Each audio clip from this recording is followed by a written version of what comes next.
दादी की कहानी और नानी की कहानी बच्चों को बुढ़ापे तक भी याद रहती है।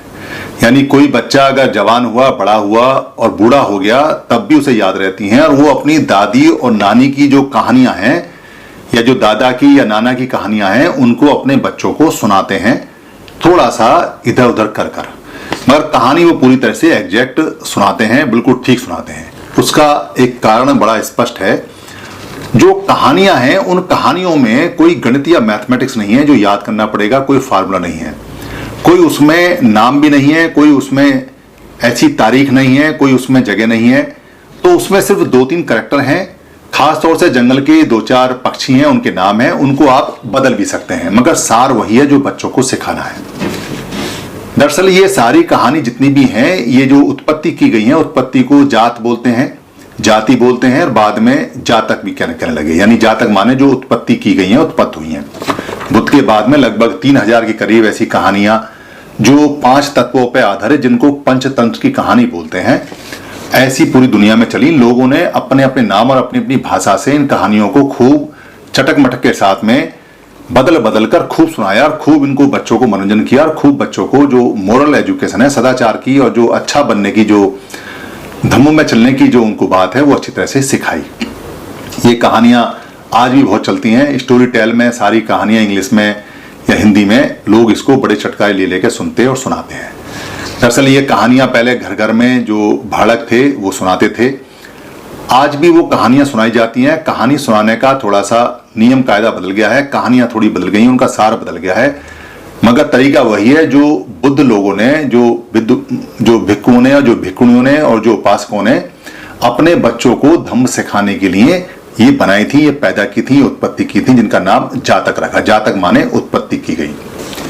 तो ऐसी जातक कथाएं मैं आजकल आपको बता रहा हूं। आप इसमें कुछ भी टेढ़ा मेढ़ा करके जोड़ के कहानी को अपने बच्चों को सुना सकते हैं, क्योंकि इसमें याद करने वाली कोई खास बात होती नहीं। आप इसका वीडियो भी बड़े आसानी से बना सकते हैं, क्योंकि ये कोई गुणा भाग वाली नहीं है। दरअसल ये हिस्ट्री नहीं है, ये सच्ची कथाओं पे आधारित नहीं है। क्यों नहीं है? क्योंकि इसमें एक जंगल है, जंगल में जानवर है। ये जो आरंभ होती हैं, स्टार्ट होती हैं, तो कैसे होती हैं? एक राजा है, एक जंगल है, एक नदी है, एक नाला है, एक जानवर है, एक हाथी है, एक पेड़ है, एक पत्ती है, एक बेल है, एक लता है, एक पहाड़ है, एक समुद्र है, एक दरिया है। मतलब इस तरह से ये आरंभ होती है एक से करके। इसमें कहीं नहीं आता कि ये 1945 की कहानी है, 1718 की है, या 1620 की है, या ईसा से 300 साल पुरानी है, या ईसा से 5 साल पुरानी है, या ईसा से 10,000 साल पुरानी है। ऐसा कुछ नहीं है। इसमें किसी राजा का वर्णन नहीं है, कोई समकालीन नहीं है, कोई इतिहास की कोई वहां ईंटें मिली या वहां महल मिला या वहां खुदाई में ये मटके मिले या ये मन के मिले, ऐसा भी नहीं है। ना इसमें कोई भाषा होती है कि यहाँ ऐसी भाषा थी।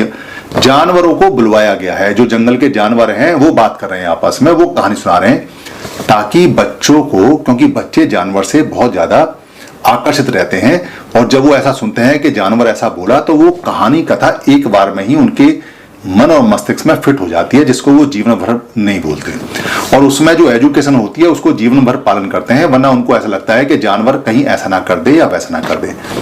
इसलिए जातक कथाओं का असर इतना ज्यादा है कि जिसने एक बार कोई जातक कथा सुन ली, वो कथा भूल जाएगा, उसके सार को नहीं भूलता कि क्या कहा था क्या नहीं। इसलिए धम्म को सिखाने के लिए घर घर जाके जातक कथाएं सुनाई जाती थी और बताई जाती थी। ये काम आप भी कर सकते हैं। जैसे अक्टूबर के 10 जो दिन होते हैं, जिसमें दशहरे से पहले के 10 दिन होते हैं, उसमें आप जातक कथाओं की स्टोरी घर घर जाके सुना सकते हैं, बता सकते हैं।